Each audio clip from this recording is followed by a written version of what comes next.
La revista Temas surgió en el 95, en pleno periodo especial, la crisis de los balseros, una época con muchas dificultades.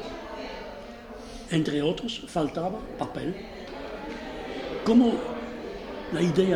surgió la idea de empezar la publicación de una nueva revista?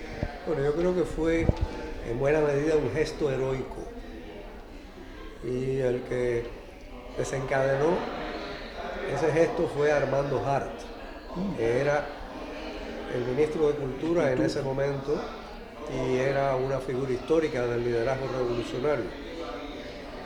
Él se percató, se dio cuenta de que estaba ocurriendo algo que probablemente es típico de las situaciones de crisis. Hay una depresión económica, hay un deterioro del nivel de vida, hay un estremecimiento de la sociedad que no es exclusivamente una crisis económica, es una crisis que conmociona también los valores, la manera de pensar, que condiciona las mentalidades, que condiciona también, que cuestiona cosas aceptadas de la ideología y que transforma la cultura cívica, y que al mismo tiempo estaba ocurriendo una especie de boom intelectual. Había gente investigando como nunca antes en instituciones, tanto en el terreno de las ciencias sociales como de las artes y la literatura, y existía esa situación casi trágica. Hay más ideas, hay más reflexión, hay más pensamiento, hay más producción intelectual y cultural que nunca, y no hay papel. Y no hay vías, canales para la difusión. Y en ese momento, Hart tuvo la idea de hacer una revista que diera un espacio para la reflexión y las ideas que estaban desbordándose en ese momento.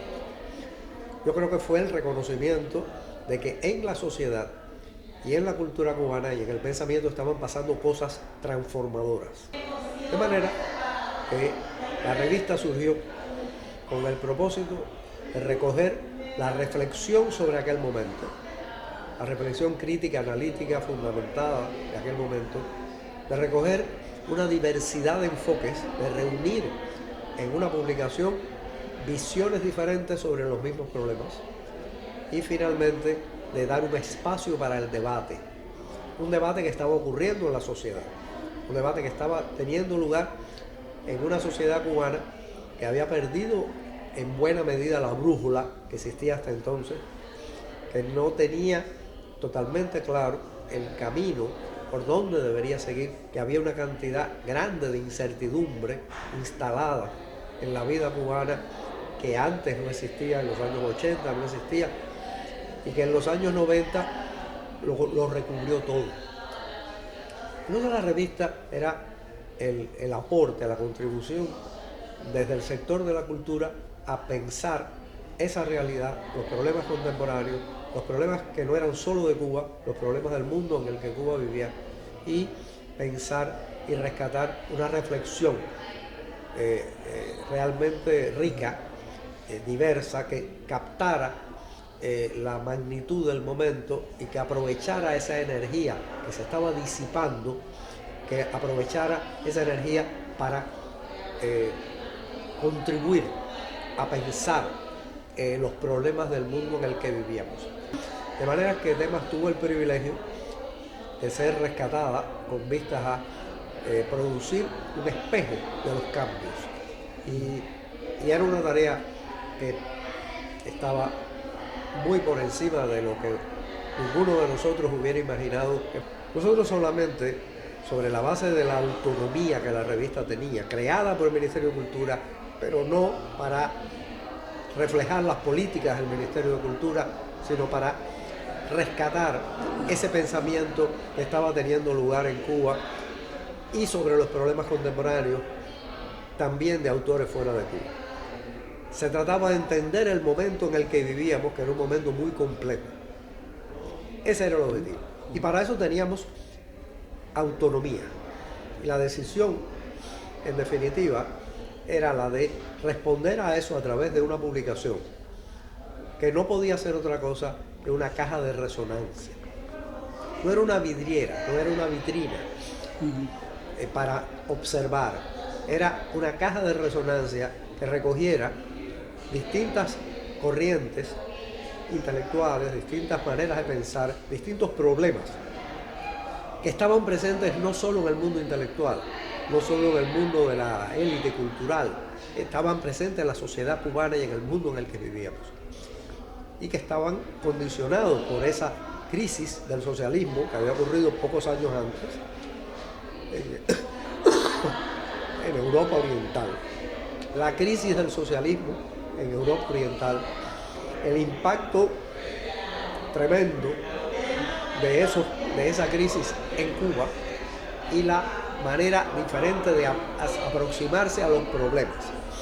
Y empezamos a hacer esa revista pensando en que íbamos a ser leídos por el mundo intelectual, por los académicos. Y pocos años después, la encuesta nos reveló que la mayoría de los lectores de la revista eran maestros. No necesariamente profesores universitarios, maestros no solo universitarios, sino de la enseñanza secundaria, de los preuniversitarios. Es decir, la revista inesperadamente para nosotros pasó a ser un referente bibliográfico para la educación. Nosotros nunca imaginamos que eso iba a ser así. Descubrimos que teníamos muchísimos lectores en el mundo de la política, que muchísimos dirigentes estaban leyendo la revista. De manera que tanto maestros como dirigentes son una buena muestra de lectores que recogían de la revista lo que la revista representaba, un esfuerzo por entender la realidad en la que estaban. De hecho, la revista es eminentemente una revista de investigación, una revista que recoge estudios hechos en distintos ámbitos y que cada vez más también tratamos de incorporar investigaciones hechas desde afuera sobre los mismos problemas. Porque descubrimos, al hacerlo, que no había manera de entender los problemas cubanos sin entender esos mismos problemas fuera de Cuba. Que no existían los problemas cubanos, sino que si se habla de medio ambiente, si se habla de género, si se habla del papel de las iglesias, si se habla de los jóvenes, si se habla de el papel movilizador de la cultura, si se habla de los medios de comunicación, todos esos son problemáticas no solo cubanas. Y que muchos problemas cubanos que se piensan como problemas muy diferentes tienen muchos puntos de contacto con otros problemas. Así que la revista se propuso cada vez más colocar los problemas cubanos en un contexto más global, latinoamericano o internacional. Sí, y hay numerosos artículos de colaboradores cubanos, pero también académicos de América Latina, de Estados Unidos, de la inmigración cubana. ¿Cómo explicar el interés de todo el continente americano, ¿no? Sur y norte, en la revista? Yo creo que tiene que ver con esto de la comunidad, del terreno común en relación con los problemas. Los problemas, muchas veces cuando yo me invitan a dar clases delante de un auditorio norteamericano, que se supone que tiene problemas tan distintos a nosotros, bueno, muchas veces me encuentro a alguien en el público, a más de una persona que me dice, pero esos problemas los tenemos nosotros en Estados Unidos también. Los problemas de fondo del socialismo cubano son problemas universales. Y eso hace que sean problemas en donde nos encontramos con miradas de realidades diferentes a la nuestra que también inciden, que también se dirigen a entender esos problemas. Y la revista, la política editorial adoptada es un análisis sobre esos problemas en otro contexto, nos ayuda a pensarlos a nosotros mejor. ¿Qué significa Último Jueves en el Cena de Temas? Cuando la revista empezó desde el número 1, como uno de nuestras misiones era reflejar el debate, pensamos que debía haber una sección que fuera un debate real. Y entonces hicimos una mesa redonda con 5, 6, 7 participantes que discutían en torno a un tema. Eso fue así durante 5, 6, 7 años, pero al cabo de ese tiempo empezamos a pensar que en vez de hacer un debate en un cuarto cerrado, podíamos hacer ese debate con un público y hacer que el público participara del debate. Y este es el último jueves. Eso es último jueves. Después, en el año 2002, empezamos a hacer ese debate con público y a hacer participar al público en el debate, de manera que el panel discute una hora y luego el público empieza a dialogar con el panel.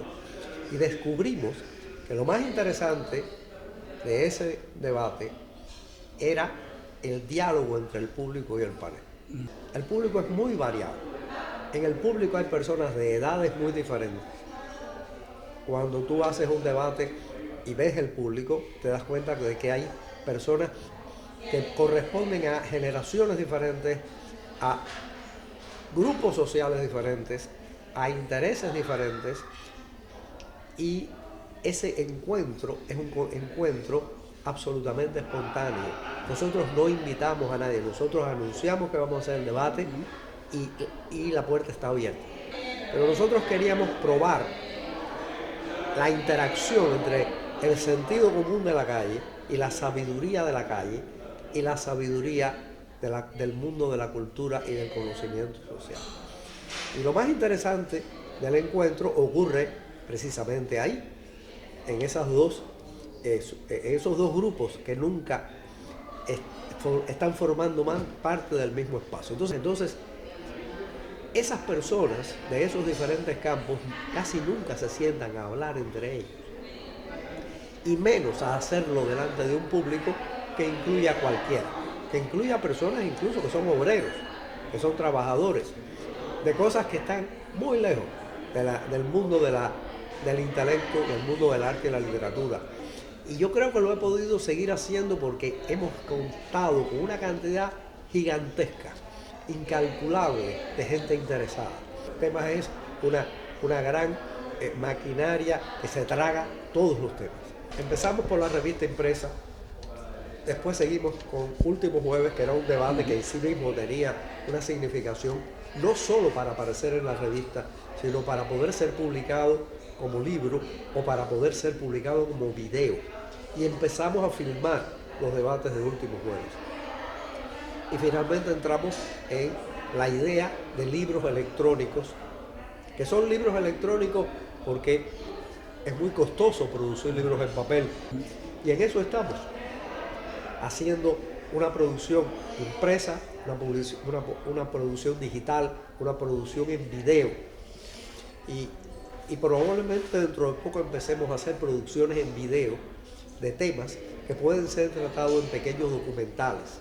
Yo no concibo un proyecto de ese tipo que no se renueve constantemente y trate de mirarse a sí mismo, que es la herencia de la revolución, que es lo que permite entender por qué el socialismo en Cuba es como es, porque tuvo un pensamiento con el que convivió y que lo precedió, que tenía esa envergadura. De hecho, la idea de la lucidez como un rasgo, como una cualidad de un proceso revolucionario, de un proceso socialista, de reconocer nuestros problemas, de reconocer los problemas del mundo en el que estamos y de entender lo que está pasando de manera totalmente clara, de ver claramente la realidad, es lo que inspira en buena medida el proyecto de Tema.